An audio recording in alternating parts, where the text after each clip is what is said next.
നമുക്കേറെ പ്രാധാന്യമുള്ളതും നമ്മളൊക്കെ നിർവഹിക്കേണ്ടതുമായ ഒരു കാര്യമാണ് വിവാഹം. അപ്പോൾ അത് ഇസ്ലാമികപരമായി ആ വിവാഹത്തിന്റെ ചടങ്ങുകളും അതുമായി ബന്ധപ്പെട്ട കാര്യങ്ങളൊക്കെ നടക്കുക എന്നുള്ളത് വിശ്വാസികളായ നമ്മളെ സംബന്ധിച്ചിടത്തോളം വളരെ പ്രധാനപ്പെട്ടതാണ്. യുവാക്കളാണ് ഇതൊക്കെ അറിയേണ്ടത് പ്രത്യേകിച്ചും. അതുകൊണ്ട് നമ്മുടെ നാട്ടിൽ നടക്കുന്ന കല്യാണം ബന്ധപ്പെട്ട് പെണ്ണുകാണൽ ചടങ്ങിൽ ഒരുപാട് സംഗതികൾ, അനാചാരം എന്ന് പറഞ്ഞാല് ഇസ്ലാമുമായി ദീനുമായി ഒരു ബന്ധവുമില്ലാത്ത മുസ്ലിം വിവാഹമാണോ എന്ന് പോലും തെറ്റിദ്ധരിച്ചു പോകുന്ന രീതിയിലേക്ക് നമ്മുടെ നാട്ടിലെ വിവാഹവുമായി ബന്ധപ്പെട്ട കാര്യങ്ങൾ നടന്നുകൊണ്ടിരിക്കുകയാണ്. ഏറ്റവും ചുരുങ്ങിയ പറഞ്ഞ ഒരു പെണ്ണുകാണൽ ചടങ്ങിൽ ഇസ്ലാമികപരമായി കല്യാണം കഴിക്കുന്ന ഒരു പുരുഷന്, ഒരു ചെറുപ്പക്കാരന്, യുവാവിന് ആ പെണ്ണിനെ ഒരു വട്ടം പോയി കാണാം. അത് സുന്നത്തായ കാണലാണ്. പിന്നീട് ആ പെണ്ണിനെ അവൻ കാണണമെങ്കിൽ നിക്കാഹിന് ശേഷമല്ലാതെ ഇസ്ലാം അത് അനുവദിക്കുന്നില്ല.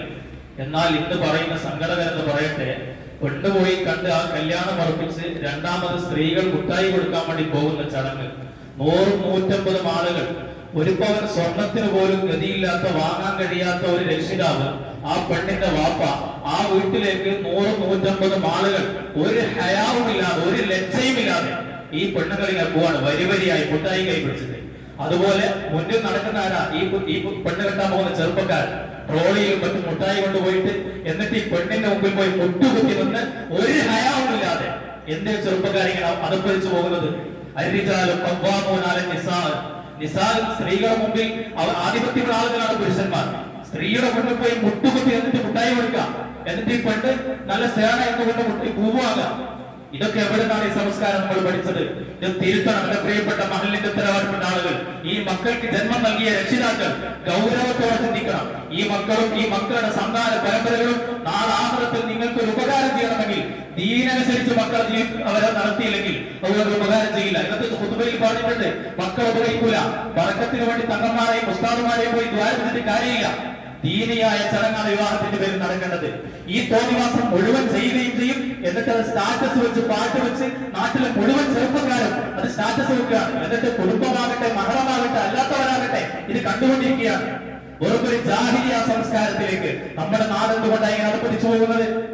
തെറ്റ് ചെയ്യുന്നു, ചെയ്തെന്തിനാണ് പരസ്യപ്പെടുത്തുന്നത്? തെറ്റ് ചെയ്താൽ പോലെ അവന്റെ സ്വന്തം വീട്ടുകാർക്കും വാപ്പാക്കുമാർക്കും ദീനനുസരിച്ച് മക്കളെ കല്യാണം കഴിക്കണം നിർബന്ധമില്ലെങ്കിൽ കഴിക്കണ്ട.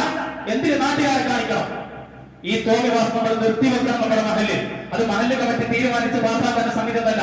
ജന്മം നൽകിയ വാപ്പമാർക്കും ഉമ്മാർക്കും ബോധം വേണം. എന്റെ മകൻ കല്യാണം കഴിക്കുമ്പോ, എന്റെ മകളുടെ കല്യാണം കഴിയുമ്പോ ദീനിയായി മുത്തുനബി സല്ലല്ലാഹു അലൈഹി വസല്ലം തങ്ങൾ ഇഷ്ടപ്പെടുന്ന രീതിയിൽ, റഹ്മത്തിന്റെ മലായികത്തിന്റെ സാന്നിധ്യം ഉണ്ടാകുന്ന രീതിയിൽ, ബറക്കത്തുണ്ടാകുന്ന രീതിയിൽ എന്റെ മകളുടെ വിവാഹം കഴിക്കണം എന്ന ചിന്ത ഓരോ വാപ്പമാർക്കും ഉപ്പമാർക്കും ഉണ്ടാകണം.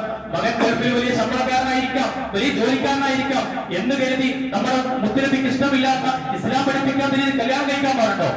അതുകൊണ്ട് എന്റെ പ്രിയപ്പെട്ട യുവാക്കളെ ഗൗരവത്തിൽ ചിന്തിക്കണം. നമ്മുടെ ഹലാലല്ലാത്ത, അതുപോലെ കുടുംബ സദസ്സ്, കുടുംബയോഗം, കുടുംബ സംഗമം, ഒരു കുടുംബത്തിൽ എന്റെ വീട്ടിൽ എനിക്ക് ഹലാലായ എന്റെ ഭാര്യ, എന്റെ പെങ്ങന്മാരെന്റെ ഉമ്മ, അതിലൊപ്പം എന്റെ വീട്ടിൽ ഹലാലായ കാണാനും തൊടാനും പറ്റിയ ആളുകളില്ല. എന്നിട്ട് നാട്ടിലെ വാപ്പാൻ അനിയന്റെ മക്കള്, കാർവാള മക്കള്, ഉപ്പാന്റെ മക്കള്, ഉപ്പാപ്പാന്റെ മക്കള്, ഇത് മുഴുവൻ ആളുകൾ ഒരുമിച്ച് കൂടി ഒരേ സദസ്സിലിരുന്ന് സ്ത്രീയും പുരുഷനും ഒരുമിച്ചിരുന്ന് എന്നിട്ട് അവസാനം ഡാൻസ് കളിക്കാം. കല്യാണം കഴിച്ച് 2-3-4 മക്കളുടെ പെണ്ണുങ്ങൾ ഡാൻസ് കളിക്കാൻ തുള്ളുകയാണ്. എന്നിട്ട് സ്റ്റാറ്റസ് വെക്കാം. രാവിലെ മദ്രസയിൽ കുട്ടികളെ പേര് കൊടുത്ത് പറഞ്ഞിട്ട് കാര്യമില്ല. എന്നിട്ട് ദീനിയായ മക്കൾ വളരില്ല. സ്വന്തം വാപ്പ നന്നാവണം, ഉമ്മ നന്നാവണം.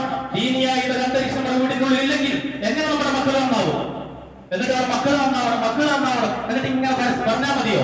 നമ്മളെ ദീനനുസരിച്ച് നമ്മുടെ വീട്ടിൽ ഏറ്റവും വലിയ, നമ്മുടെ വീട്ടിന്റെ ഒരു കുട്ടിയെ സംബന്ധിച്ചിടത്തോളം അറിവ് പഠിക്കേണ്ട, ദീന് പഠിക്കേണ്ട ഏറ്റവും പ്രാഥമികമായ പാഠശാല എന്ന് പറഞ്ഞ ഉമ്മയുടെ മടിത്തട്ടിലാണ്. ഉമ്മയും വാപ്പയുമാണ് ഉസ്താദുമാർ. ആ വീട്ടിൽ അവർ പഠിക്കുന്ന, അവർ ശീലിക്കുന്ന സ്വഭാവങ്ങൾ അത് ദീനിയായിരിക്കണം. മദ്രസയിൽ നിന്ന് പഠിക്കുന്ന കാര്യങ്ങൾ വീട്ടിൽ വെച്ച് കുട്ടികൾ പ്രാവർത്തികമാക്കണം. മദ്രസയിൽ വെച്ച് ബാത്റൂമിലേക്ക് പഠിപ്പിക്കുന്നുണ്ടാവും. വീട്ടിൽ പോയാൽ മുമ്പ് ശ്രദ്ധിക്കുന്നുണ്ടോ? അത് ശ്രദ്ധിക്കുന്നില്ല.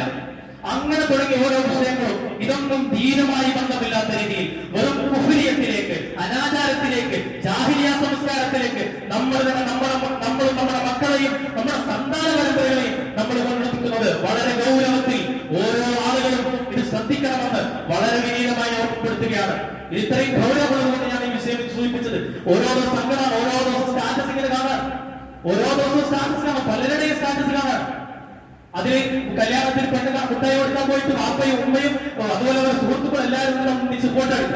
സാധിച്ചു വെക്കാം. വേറൊരു കാര്യം ചിന്തിക്കേണ്ടതുണ്ട്. നിങ്ങൾക്ക് നല്ല പണം ഉണ്ടാകാം, നിങ്ങളുടെ മക്കൾക്ക് നല്ല ബിസിനസ് ഉണ്ടാകാം. എന്നാൽ പാവപ്പെട്ട ഒരു നേരത്തെ ഭക്ഷണത്തിന് പോലും ഗതിയില്ലാത്ത ഒരു പാവപ്പെട്ട കുടുംബത്തിലെ ഒരു ചെറിയ പെൺകുട്ടി ഉണ്ടാകും. ആ പെൺകുട്ടിക്ക് എന്റെ വാപ്പ ഒരു ഓട്ടോ ഡ്രൈവർ ആയതുകൊണ്ട്, എന്റെ വാപ്പ ഒരു രോഗിയായതുകൊണ്ട് എനിക്ക് അങ്ങനെ ഒന്നും കല്യാണം കഴിക്കാൻ പറ്റിയില്ലല്ലോ. അങ്ങനെ കണ്ണീര് കുടിക്കുന്ന ചെറിയ പെൺമക്കൾ, വിവാഹപ്രായമെത്തിയ പെൺമക്കൾ ഓരോ വീടുകളിലും ഉണ്ടാകുന്നുണ്ട് എന്നത് നമ്മൾ ചിന്തിക്കണം. എല്ലാവർക്കും ജീവിക്കണ്ടേ? എല്ലാ സാമ്പത്തിക ശേഷി കുറഞ്ഞവർക്ക് കൂടി നാട്ടിൽ കല്യാണം വെച്ചു കൊടുക്കണേ മക്കളെ. നിങ്ങൾക്ക് പണമുണ്ടെന്ന് കരുതി എനിക്ക് ആർക്കാണമാക്കാൻ പറ്റുമോ? ഇനി ഞാൻ ഒരു കാര്യം പറയുമ്പോൾ, സ്വർണം കൊടുക്കുമ്പോൾ 60-40 സ്വർണം കൊടുക്കാൻ ഗതിയുള്ളവരുണ്ടാകും. അവർക്ക് രഹസ്യമായി കൊടുത്തോട്ടെ, പാവപ്പെട്ട ആളുകളെ പരിഗണിച്ചുകൊണ്ട്. അതുകൊണ്ട് പ്രിയപ്പെട്ട നിങ്ങൾ ഇത്രയും ഗൗരവത്തിൽ പറയുന്നത് സങ്കടം കൊണ്ടാണ്, വല്ലാത്ത പ്രയാസം.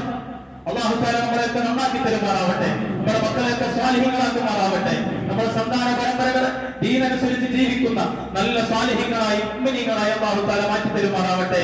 ആമീൻ യാ റബ്ബൽ ആലമീൻ. അസ്സലാമു അലൈക്കും വറഹ്മത്തുള്ളാഹി വബറകാതുഹു.